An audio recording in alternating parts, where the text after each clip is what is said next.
Do you believe your words have power? Ever since we were kids, our parents have constantly taught us to be careful with what we say. We weren't allowed to include profanity in our vocabulary, and we were scolded when mean words came out of our mouths. Most parents would tell you they did this so that you grow up to be a nice kid. But did you know that being mindful of your words does not only benefit our character, but can also alter the outcomes of our lives? This is what Florence Shinn explained in her book, Power of the Spoken Word. If you haven't read the book yet, in this video we will explore the different ways you can apply the teachings of Shinn in your life. If you're new here, please don't forget to subscribe and click the notification bell so you can get notified whenever we post new videos. Without further ado, let's get straight into the video. Did you know that by paying more attention to how we speak and how we think, we can change our circumstances for the better? Our words hold so much power in making positive changes. In her book, Florence Shinn shared her success principles and how our language can help us reach our dreams. Here are some of the things you can do to control life's conditions and release abundance through knowing the power of your words. Number 1, declare and believe in your prayers. Whenever we desire something, our first response should be to pray for it.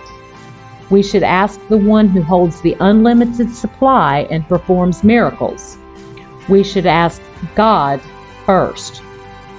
However, Florence Shinn does not only mean praying just to utter words, but praying and truly believing that you already have what you prayed for.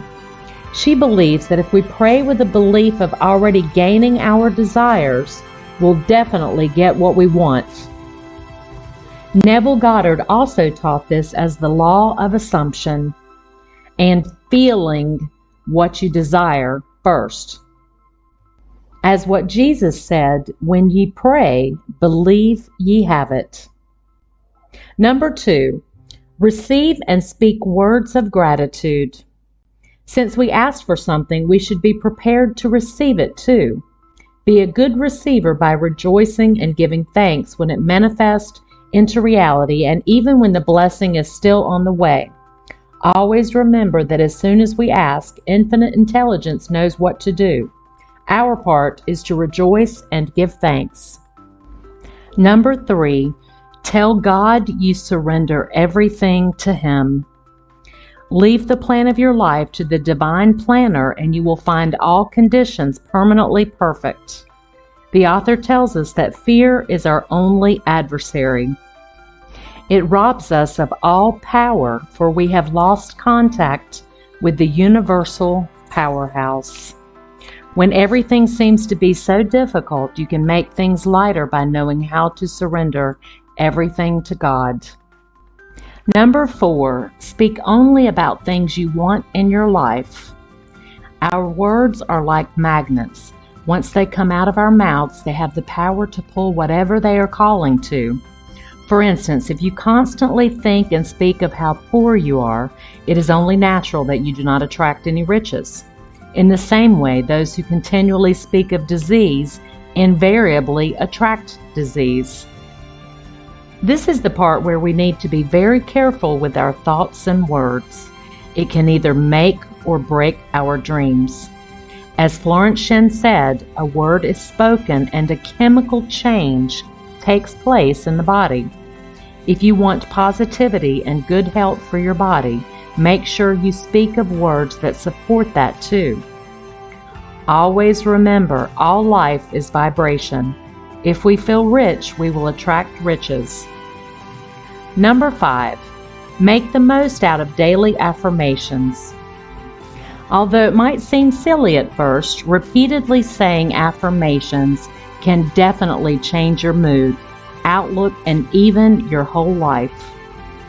There are lots of affirmations in the books of Florence Shinn and even on the internet, but there's one in this book that can be very helpful too.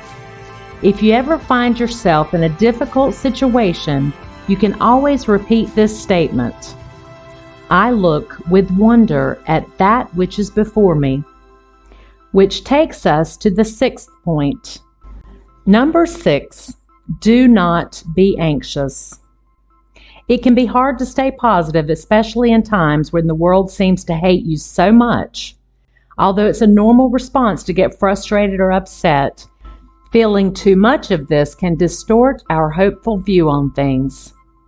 The affirmation we mentioned earlier is a reminder that whatever situation you are in, always remember to look at it with such fascination at how God is about to move in your life. Our only barriers to our good are our doubts, anxieties, and grudges.